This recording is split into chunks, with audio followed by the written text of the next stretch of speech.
Bonjour à tous, j'espère que vous avez passé de bonnes fêtes. On commence cette année sur de bonnes bases et nous commençons avec une vidéo top et flop de mes séries 2018. Alors oui, je sais, on n'est plus en 2018, j'ai eu un problème technique, donc j'ai dû décaler la vidéo de une journée. Normalement, elle devait sortir le 31 décembre. Mais c'est pas grave, nous allons la faire quand même. Bien sûr, avant de commencer, cela concerne que mon avis et seulement mon avis. Si vous n'êtes pas d'accord avec moi, n'hésitez pas à me le dire dans les commentaires. Et dites-moi aussi le classement de vos séries de 2018, celles que vous avez appréciées, celles que vous avez moins appréciées. Aussi, il y a un timecode qui va apparaître juste ici si vous voulez aller plus dans la partie top ou si vous voulez aller un peu plus dans la partie flop. Donc c'est parti, commençons avec le top de mes séries 2018. Let's go!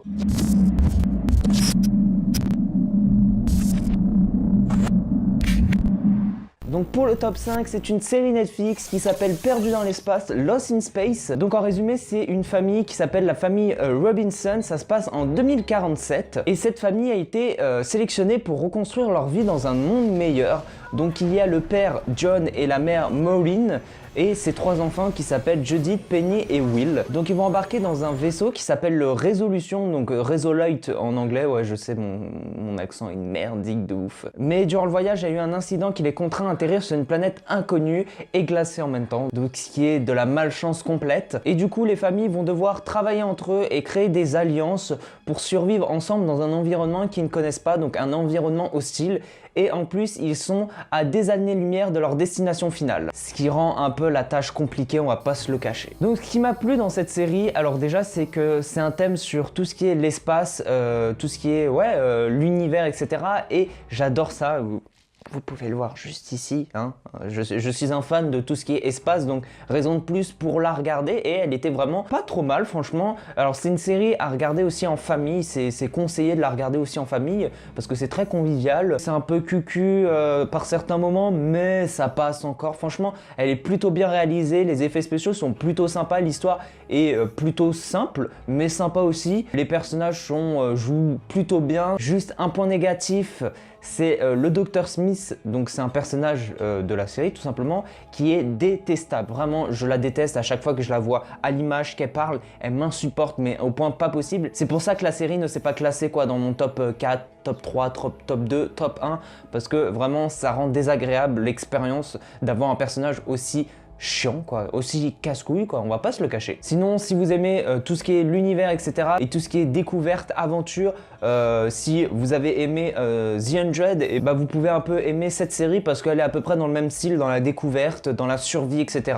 Et voilà c'est tout ce que je peux dire, et elle est vraiment sympa. Passons tout de suite à mon top 4 qui est The Punisher. Alors je sais, elle est sortie en 2017, malheureusement je l'ai connue qu'en 2018, donc il va y avoir beaucoup dans ce top là des séries qui sont sorties il y a longtemps, mais que j'ai connues que cette année. J'ai préféré les mettre parce que pour moi c'est une découverte, et pour moi c'est des séries qui sont super bien en 2018. Si vous ne les avez pas vues, allez les regarder. Si vous les avez vues, tant pis pour vous, je suis désolé, je donne que mon point de vue au final.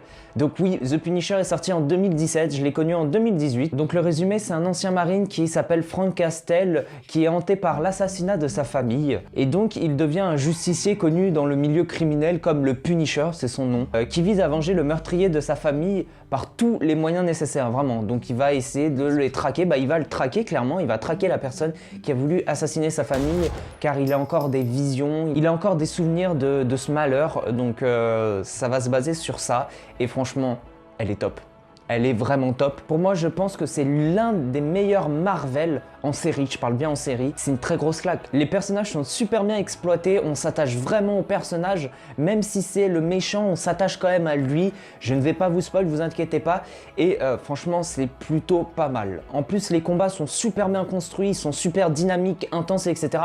Et vu qu'on s'attache un peu à tous les personnages, on stresse vraiment sur qui va se prendre le coup fatal, qui va être blessé, qui ne va pas être blessé, et ça rend vraiment, tu stresses clairement et t'es à fond dans la série.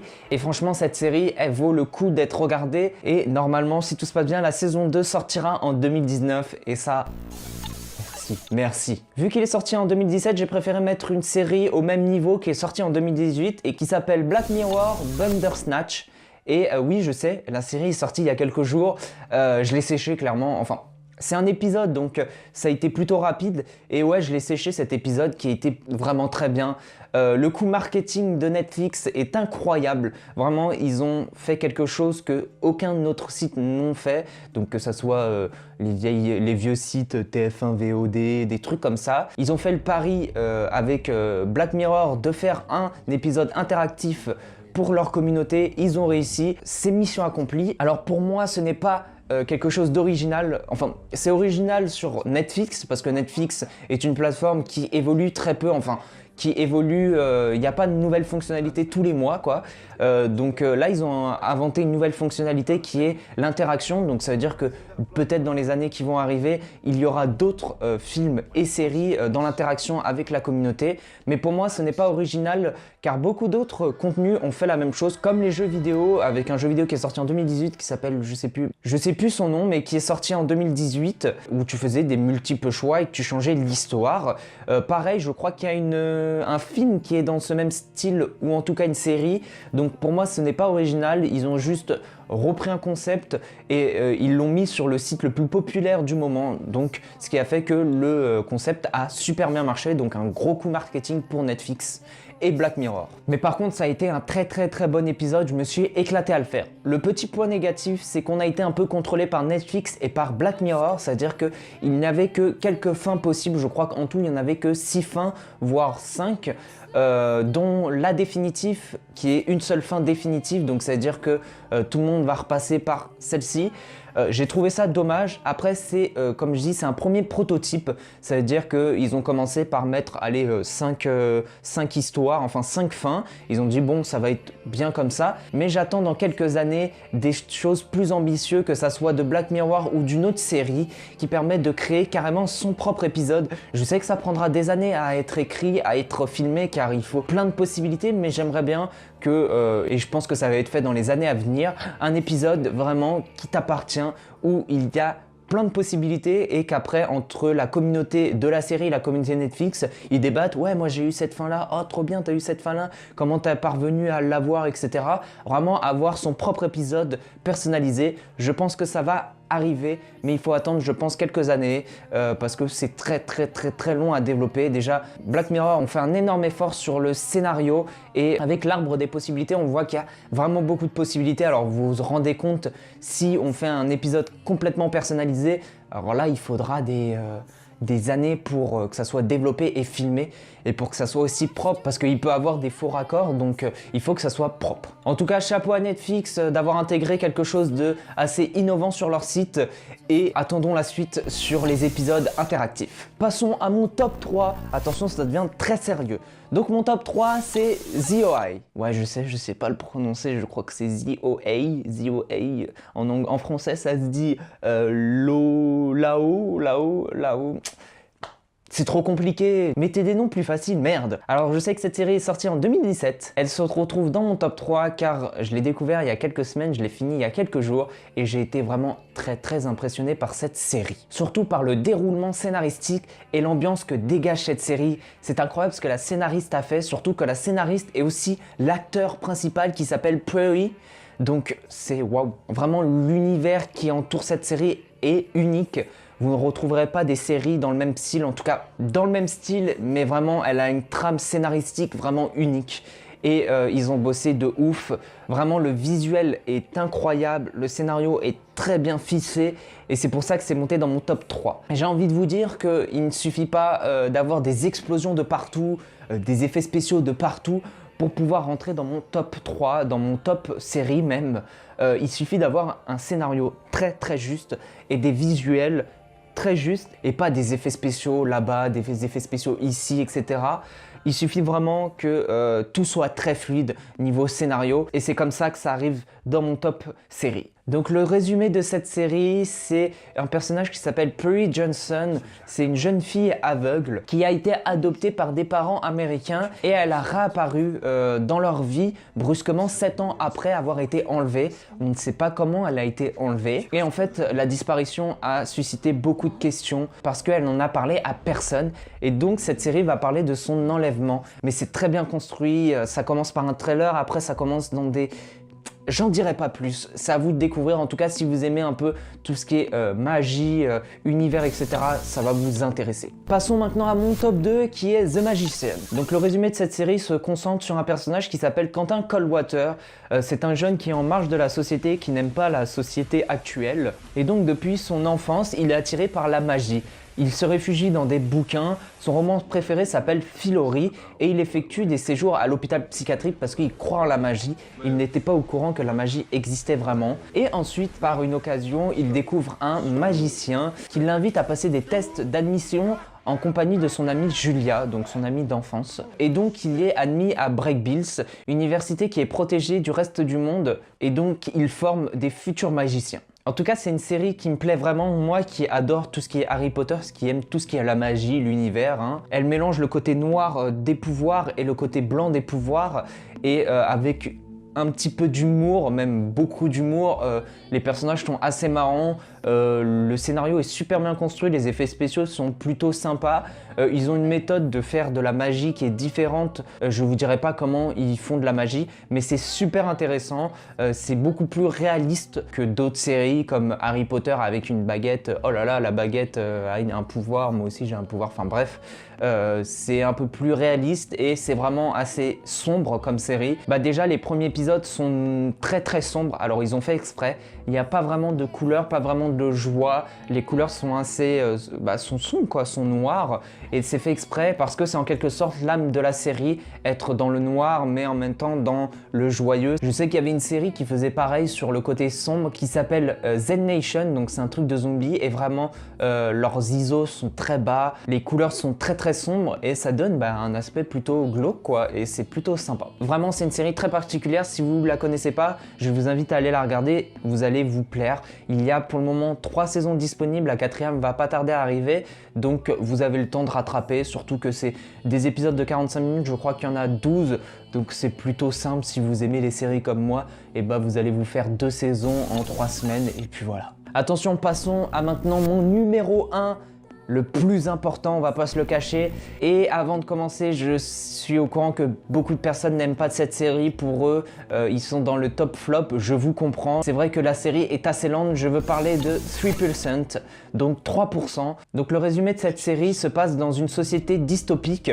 où le monde est divisé en 2 parties. D'un côté les riches qui sont les 3% de la population et de l'autre côté les pauvres. Et pour accéder au côté le plus riche, les participants auront le droit à qu'une seule chance dans leur vie et c'est durant l'année de leurs 20 ans.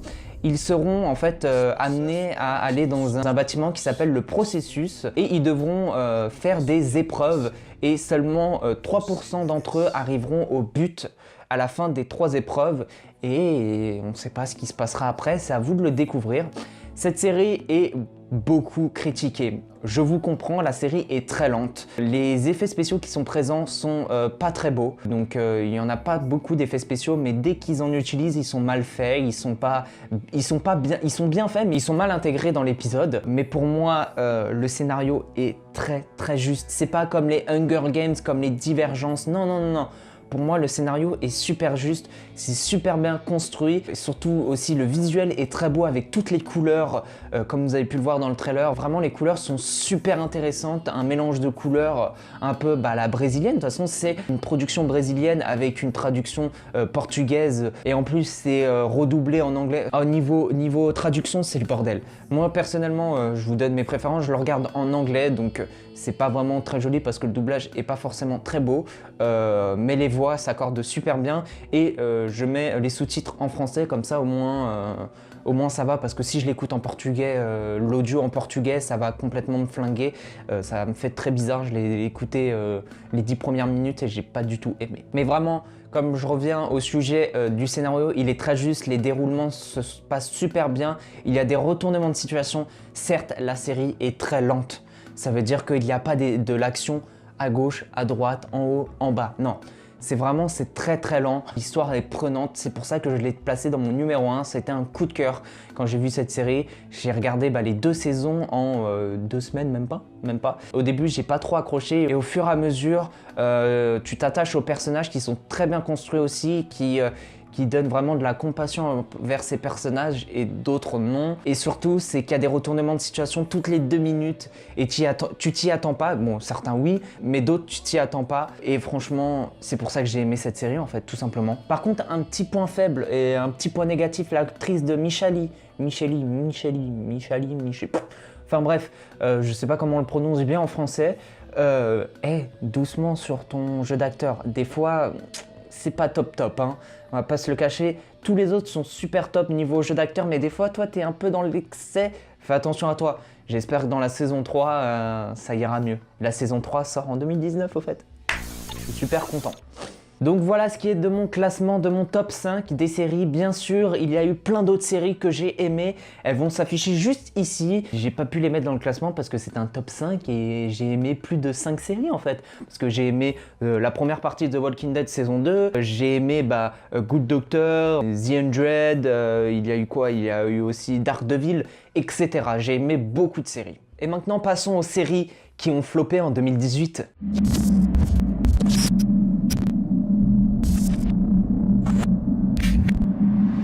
Alors comme d'habitude, c'est des séries aussi que j'ai regardé leur saison en 2018, donc il y a des séries qui datent d'un peu plus longtemps, mais c'était mauvais.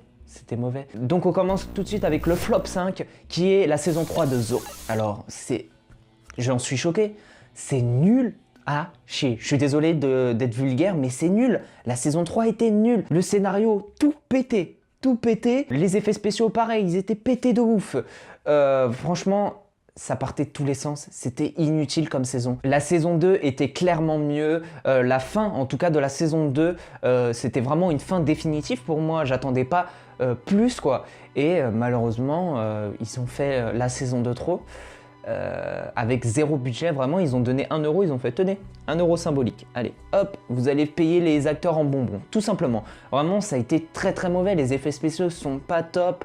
Le jeu d'acteur par contre il est top chez eux, c'est tout quoi. Si les personnages sont attachants, mais le souci c'est que le scénario ne va pas, ça part dans tous les sens, c'est incompréhensible par rapport à Zo. En quelque sorte le résumé c'était des animaux qui se révoltent auprès de la population, mais au final à la fin, je suis désolé, la saison 3 je spoil un peu, ça finit en animaux mutants, des taupes aigles. Des taupes aigles. Non mais je déconne pas, hein. Des taupes, il y a vraiment des taupes aigles. Et en plus, les effets spéciaux étaient mauvais, donc pour moi, c'était la saison de trop. Et en plus, à la fin de la saison 3, malheureusement, il laisse ouverte une suite, une saison 4, vraiment ouverte. C'est-à-dire que genre, oh là là, il se passe ça, boum. Je me dis, mais merde, comment ils vont faire? Merde. En gros, il y a une suite quoi. Mais malheureusement, la série a flop et du coup, ils n'ont pas commandé une saison 4. Donc la série est inachevée, comme beaucoup d'autres séries inachevées. Maintenant, 4e flop qui est la saison 2 de Three Reasons Why. Mon anglais est dégueulasse, je le sais. Donc la saison 2, c'était la saison de trop. Alors certes, la série, elle a un fond super bien, elle parle du harcèlement scolaire, elle fait de la prévention contre ça. Voilà, en plus, il y a eu un documentaire dessus où il donnait, il y a un site, le site 13 raisons Why, c'est un site pour avoir de l'aide si t'es harcelé. Je trouve ça super intéressant. La saison 1 était plutôt top. Elle était lente, mais c'est fait exprès. Hein, ça parle du harcèlement scolaire. Mais elle était plutôt sympa avec les cassettes, etc. Mais la saison 2, c'est la saison de trop aussi, je suis désolé. Non, elle est mauvaise. Je veux bien que vous parliez du harcèlement scolaire encore une fois, encore une 2e saison. Mais ça part trop loin. Ça part trop loin, je suis désolé. Maintenant, c'est plus des cassettes, attention spoil, c'est des photos. Non, même si vous parlez d'un autre harcèlement scolaire, parce qu'il y a eu le harcèlement scolaire auprès d'Anna, là, elle parle d'un autre personnage qui a été harcelé, qui a été vraiment harcelé, et ça parle d'un autre type d'harcèlement scolaire, c'est vraiment très bien, hein. Je suis pas contre ça, mais vous l'avez mal construite la saison alors. Si vous voulez parler d'un autre type de harcèlement scolaire, fallait pas la construire comme ça. Fallait faire comme des saisons de Black Mirror ou des épisodes de Black Mirror. C'est-à-dire changer complètement de personnage et changer de type de harcèlement. Parce que là, la saison était vraiment de trop. Elle était très lente, elle était mal ficelée. Elle était incompréhensible sur certains points. La fin de saison 2, elle était mais... What? Ça a aucun rapport. En fait... La fin de saison 3, la fin de saison 2, c'est pour rebondir dans la saison 3 qui va sortir très bientôt. parce qu'ils ont commandé une saison 3, et malheureusement. Et en fait, ça va parler d'un autre type d'harcèlement. Donc, c'est-à-dire qu'en fait, à chaque saison, ils parlent d'un autre type d'harcèlement en reprenant toujours les mêmes personnages parce qu'on s'est attaché à eux. Le problème, c'est que la saison 2 était très mal ficelée, elle était très mal faite. Je vous la conseille si vous avez du temps à perdre, mais sinon, déçu, vraiment déçu de cette saison. Et je pense qu'ils ont fait cette saison 2 parce qu'elle a super bien marché, la saison 1, et ils ont dit, bah on va se faire un peu de fric tout en parlant du harcèlement scolaire. Mais oui, un tout petit peu de fric comme ça, parce que je pense que c'est ça. Et ils ont fait, bah clairement, pour moi, c'était très bien comme ça s'est fini, la saison 1, il fallait pas une suite. C'est comme la Casa del Papel, la saison 1 était très bien. Au début, il n'y avait pas de suite, de toute façon, les créateurs, ils l'ont dit, ils ont dit, nous, notre scénario faisait de A à Z, ça faisait une saison, point final, c'était la fin de la série. Mais malheureusement, l'appel de l'argent a fait qu'ils ont commandé une saison 2 pour la Casa del Papel, qui sont en train de recréer un scénario qui va sortir en 2019 là. Et ça a fait pareil pour 13 Reasons Why, l'appel de l'argent et aussi parler d'un autre type d'harcèlement. C'est bien dommage. Maintenant, passons à mon top 3 qui est Insatiable. Alors oui, je sais, c'est une série qui est plus orientée vers les filles. J'ai voulu la tester pour voir ce que ça donnait avec Debbie Ryan, etc. J'ai arrêté, clairement, j'ai regardé 3 épisodes et j'ai arrêté. C'est vraiment pour les filles, c'est vraiment cucu. Mais au point, c'est vraiment cucu. On dirait une série vraiment Disney en fait. C'est mal foutu, le scénario est pas top. Il y a un scénario, il est très bien ficelé le scénario, mais c'est pas top, c'est très cucu, c'est en mode ah, toi, ma copine, tu m'as fait ça? Bah attends, je vais me venger, etc. Nanana. Et Debbie Ryan aussi est pas top dans son rôle. Niveau jeu d'acteur, c'est pas trop ça. J'ai pas fini la saison en tout cas. J'espère qu'ils vont pas commander une saison 2. S'ils la commandent, dommage. Mais vraiment, ça a été une série pas top. Netflix, ils ont fait mieux comme série. Et quoi dire d'autre? C'est vraiment cucu et ça se voit que c'est pour les filles et pour les ados. C'est clairement pour les filles ados. Parce que... Non, j'ai rien à dire. De toute façon, l'affiche donne envie. Enfin, de toute façon, l'affiche donne le style de série que c'est. Une série Disney à bas budget. Ah, bien sûr, quand je dis Disney, c'est Disney Channel. Hein. Maintenant, passons à mon top 2. Attention, là, j'étais très déçu. Qui est The Purge. Pas le film, The Purge, la série. Si vous n'en avez pas entendu parler, oui, il y a une série The Purge qui est sortie. Elle n'a pas été énormément médiatisée. Et heureusement, c'est un navet. C'est nul de A à Z. Les 2 premiers épisodes étaient plutôt intéressants. On voyait comment ils se préparent à la purge, etc. Franchement, moi ça m'allait les 2 premiers épisodes. Mais dès que c'est parti sur le... comme ça annonce que du mauvais. Et je vous le dis, la série, c'était mauvais, c'est très mauvais. Encore dans les films, parce que oui, je compare aux films parce que c'est le même univers, c'est à peu près le même scénario. Dans les films, il y avait du stress, il y avait du gore, quoi. On voyait des meurtres, etc. C'était plutôt stressant, quoi. C'était angoissant, stressant. C'était un film, pas d'horreur, mais un film bien stressant. La série, c'est tout l'inverse. On s'attache pas aux personnages. Ils sont pas insupportables, mais ils sont pas ouf. Ils ont pas vraiment de grosse histoire. Ça blablate, c'est lent. Ça blablate. Il n'y a pas d'action.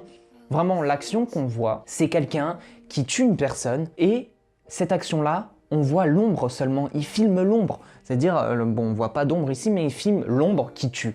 On voit pas le sang, on voit rien. C'est pas gore, c'est pas une série gore. Et j'en suis vraiment déçu. Je pensais que ça allait être gore, angoissant, que les masques allaient faire peur, que l'ambiance était oppressante, etc. Comme les films. Mais non, pas du tout. C'est complètement l'inverse. C'est inutile d'avoir fait une série comme ça si vous ne la maîtrisez pas.